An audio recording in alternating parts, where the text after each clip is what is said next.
At the precise instant of India's arrival at independence, on the stroke of midnight, I tumbled forth into the world. So many babies. Oh, give it to me.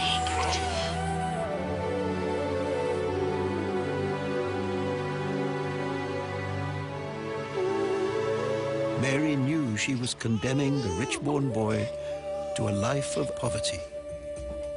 Let the rich be poor, and the poor rich.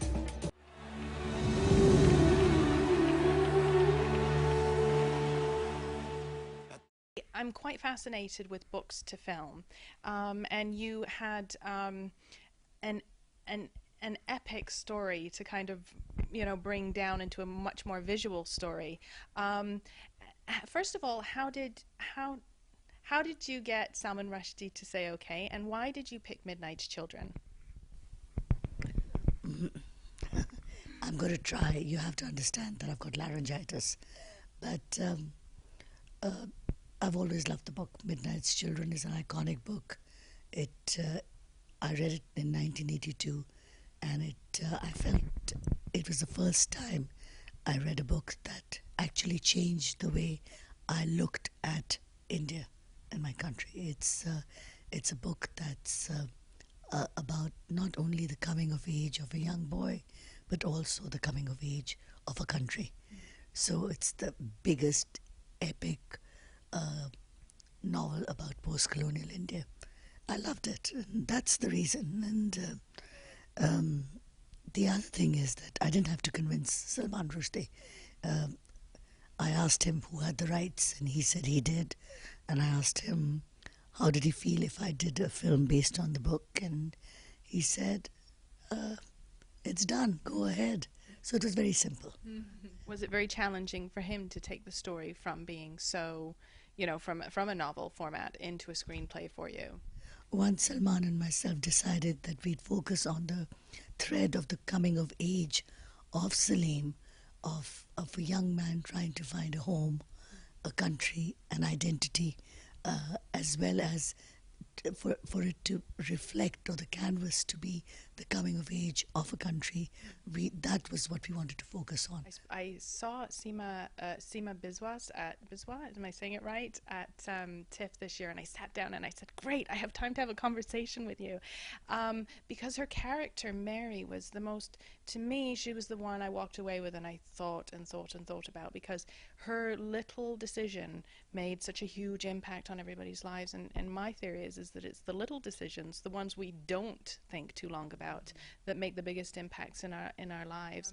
Tell me a little bit about the development of her character. She was the first person I cast in the film.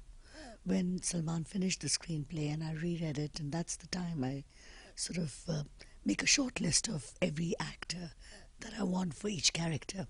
And I didn't have a second thought about who would play Mary. I really wanted it to be Seema. And for Seema to play Mary was a challenge in a way, because her arc is from a timid young nurse in love, and who actually makes a huge gesture for love. I mean, she doesn't know it's huge, like you said. It's a small, unpremeditated gesture, which has such enormous repercussions right till the end. So she is not Salim's mother, but she actually gives Salim life, because she makes Salim, who's the son of a street singer, into the heir of a big home. So she makes his life in a way, and she undoes it, and then she makes it again. So it's a wonderful arc, and we worked on it, all the nuances, and strength is in detail. Yes. And Seema really gets the detail. You put a lot of humor into the film, particularly at the beginning, and I loved the Indian version of Twist Again, and that was brilliant. So tell me a little bit about putting the comedy, and there was definitely the romance in the novel anyway, but bringing that comedy to the screen. I think comedy is very important. It's a extremely important aspect of life. I mean, it wasn't sort of like broad funny, but it's comical, because comedy for me, when it works, is very human. It's about human moments and unexpected moments, and they're lovely, unexpected, absurd moments in the film, in the script, and to visualize them was a real treat. I never thought for a minute, even when we were sort of editing, that I would ever cut down the comedy, and I'm glad we didn't. Yeah. No, it was great. Also, I mean, my knowledge is very removed about Indira Gandhi, and this is the first time I've seen a very different perspective of her. Indira Gandhi is well known in the West. There was some very, she was a very, strong and I would say accomplished politician, but she did impose the rule of the emergency on India that lasted for many years, that took away civil liberties, that banned press, and that had forced sterilization, and they were pretty horrific. Nobody seems to, it wasn't the idea of making it up, it's a reality, and I didn't think that I was doing something that was unusual. For me, it's the history of my country, Yeah, you're just maybe shining a light on it that we don't see in Western. Yeah, but it's not shining a light on it just for the sake of shining a light. No. It's for because it's inherently it's integral and inherently integral to the story of the film and the book. And the independence. Yes, of course. Because it's all about dreams. What are the hopes for India? What was the hope for Salim? And how something that seemed hopeful didn't come together. An enormous amount of female directors coming out with productions this year. I was so pleased to see that. And really, we're very much at the forefront of, for Canadian or for female filmmakers. I think it was an amazing year for women directors, and I mean, they just don't pop up. They've been all in the making, So these are filmmakers who've done other films before, but it so happened by a strong, convolution of fate that they all came together this year, which is fabulous. And it is true that I think that Canada is in the front runner with female directors, and I couldn't be more pleased. I think we want more. You're a Canadian filmmaker, and even though your stories are very international, what is your perspective on our film industry? Where are we up to? Where could we improve?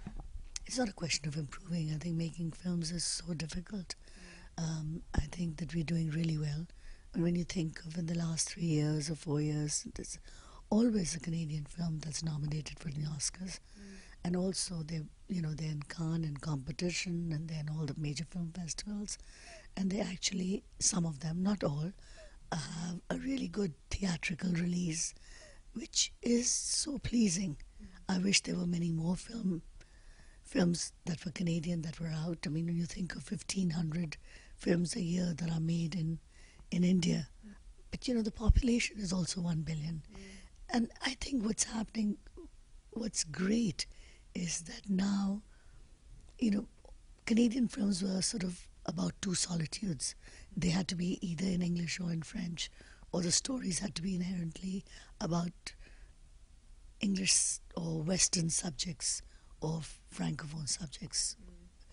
And I think as we're realizing the impact of multiculturalism on our society, a lot of the films reflect the cultures of the people who came here.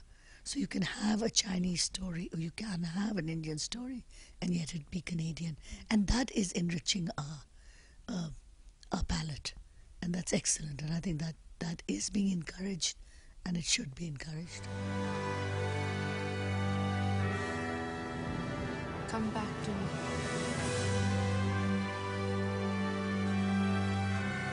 I love you.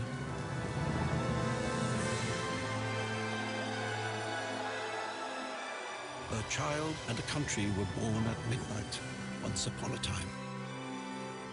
And our lives have been, in spite of everything, acts of love.